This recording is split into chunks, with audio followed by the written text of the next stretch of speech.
morning, Turo University. My name is Conrad Layn, and the question is, should you finance your car or pay for it outright cash? This really depends on your circumstances and perspective, and one size does not fit all. I'm a Turo Pro, so I'll share my opinion from what I've learned, and this is what it simply comes down to. If you only want one car, and that's it, one car, I would say just buy the car out. That way you have less headache, you're done, and that's it. Or you can actually finance a car and keep your capital. If you want to have wealth preservation, then what you do essentially you pay an interest, which is the APR of the car loan, to keep your capital. And then at that point, you have more money left over in your savings account, and you're paying small fees to pay this car off eventually.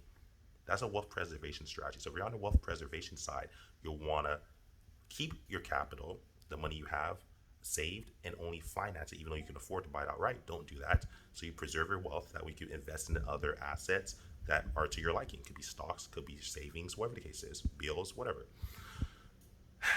Now, again, that's wealth preservation.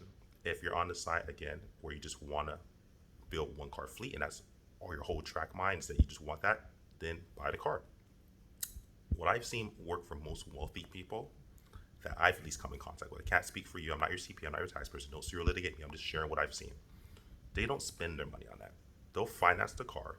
Doesn't matter if it's one car, if it's 10 cars, if it's 100 cars. They keep all their capital. That way they still have a net worth on them. They don't want to depreciate their net worth. And they use it for other business expenditures, or they use it for investment opportunities, stocks, some type of maybe acquiring property.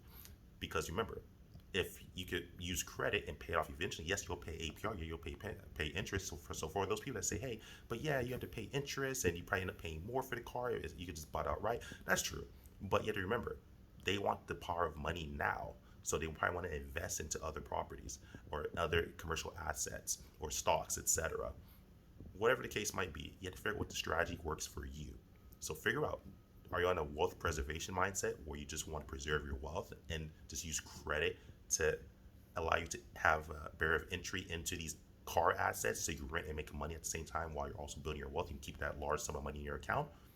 Or are you the person where you don't really care about that? You just simply want to pay for everything. That's the way to go about this, in my personal opinion. But again, that's not advice. I'm just sharing my opinion from experiences. I'm a Turo Pro. I own 22 cars, and I plan to have more cars. And I'm just sharing my secret. Love you guys. Like, subscribe, share. Follow the channel if you found value. Carly out. Peace.